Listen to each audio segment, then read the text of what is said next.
Earlier today, I was joined in the studios here by Senator Orrin of Utah discussing the Senate's balanced budget amendment. He's been a long supporter of that, and in fact, he is one of the 11 senators that has signed the Cut, Cap, and Balance pledge. Take a look at this. Senator, you have been leading out on the issue of the balanced budget amendment for years, and that's a key component of this pledge, cut, cap, and balance, and you've pushed this forward on the Senate floor a number of times. What are the prospects this time? Well, we're $14.5 trillion of debt going up. We're going to be $20 trillion by 2020. The interest against the debt alone is going to be $1 trillion. We just found out just the other day that if we keep on the current path that the Obama administration is taking us, our debt to GDP ratio will be 190 to GDP. I mean, just think about it. Greece is about 150 right now, and they're in terrible, terrible shape. Can you imagine if we went to 190 to GDP? It would just be, it'd be almost impossible for us to do. And we're not talking about an extremely long time frame. We're talking about within a decade. We could be at a point where we would be much like Greece. Well, to get to 190 would be 2035, but we're talking about having $1 trillion in interest alone to pay in 2020. Can you imagine the mortgage that we're doing to our children's future? I mean, we just cannot live with that, but that's what they're doing, and the Democrats have no answer to it. Not only that, but we know that they're not going to get spending under control. One of the biggest problems we've had this last short while is that they've wanted revenue increases. Right. Now, when they found out that they couldn't get tax increases, then they decided, well, let's go after tax expenditures, and then we'll take the money from that and spend it. Well, if we're going to change tax expenditures in the tax code, we need that in overall tax reform. We can't just blow it because the Democrats don't have enough money to spend.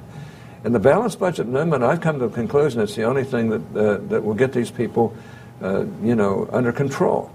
And you're not, as I said earlier, you're not new to this fight. You pushed this forward back in 1997 when it came one vote shy in the Senate of passing. That's right. I've been on every balanced budget amendment since I've been here 35 years ago. But back in 1997, we had 67 votes the day of the vote. That's what you needed to pass a balanced budget amendment. And it would have been submitted to the states to get a 38-state ratification.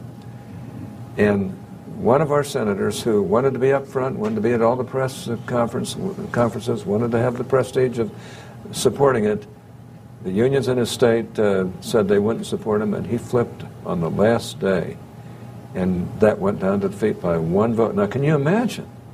If we had passed the balanced budget amendment in 1997, where we'd be today, we wouldn't be in this colossal mess we're in today, and Democrats wouldn't be able to be spending us blind like they are today, and they would have to find ways of balancing the budget today where they don't seem to care. And the president, you cannot solve the entitlement programs where all of this is, or an awful lot of it is, without presidential leadership, and this president said he's not going to lead on this in this area.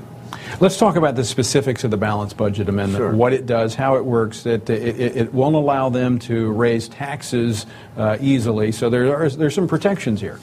Well, that's right. Well, first of all, every president is going to have to balance the budget every year or show the reasons why. And if they show the reasons why, they're going to have to get a supermajority vote to not balance it. And if they want to increase taxes, they're going to have a two-thirds vote of both houses in order to increase taxes. So we're not going to make it easy to solve the problems every time by increasing taxes. It's a very tough amendment. But under the circumstances, I think we've got to be tough, or the greatest country in the world, is going to lose its stature, and we're going to send the worst possible legacy to our children and grandchildren, and in my case, great-grandchildren as well. Based on what you know, as you've been working on this now for some time, if Congress can pass this, the Senate, I'm pretty certain we get it out of the House, get it out of the Senate, it goes to the states, how do you think it's going to be received in the states? Well, first of all, we have, for the first time in history, and I've been on every balanced budget amendment since 1977, and the first time we've got every Republican on board, all 47 of us. So we're going to need 20 Democrats. And I think we've got to let those people know on their side that they better deliver 20 Democrats.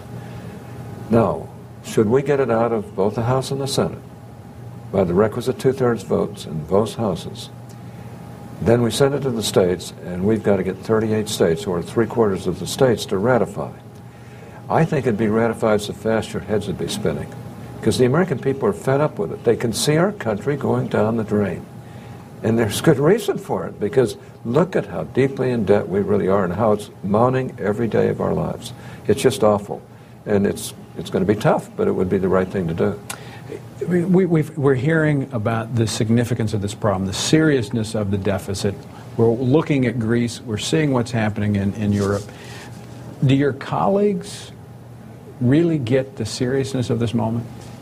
I think they do, but they're afraid politically. In other words, the Democrats know that the unions would go up in arms against them.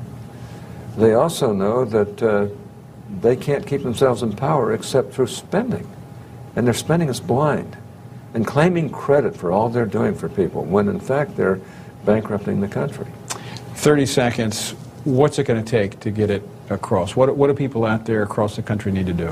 Well, let me tell you, I'm hopeful that this will come up within the very near future. Certainly, it's going to be up before the end of summer or fall.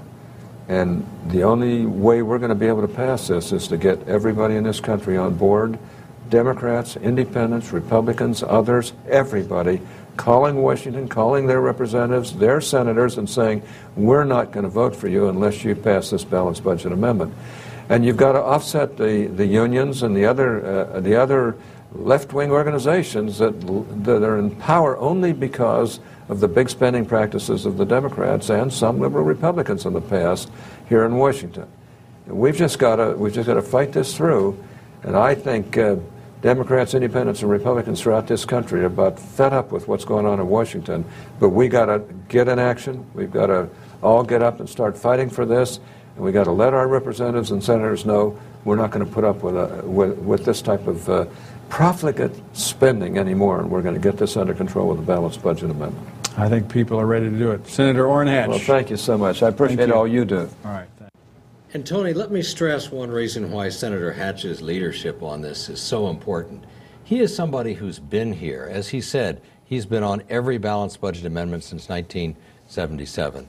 He understands how the Senate works. There are some times when people say, well, the enthusiasm of the wonderful new freshman class, like we're about to hear from in the House with Congressman Walsh, or the enthusiasm of his own colleague from Utah, Senator Lee, who was one of the authors of the bill, that enthusiasm is really a kind of naivete, and that those who have been with the institution realize that things work differently here, and it's much, much harder, and you really can't, you can appreciate their enthusiasm, but you can't take them seriously. Here is somebody who understands exactly how it works, exactly how hard it is, and he has invested himself fully in this effort. It can be done.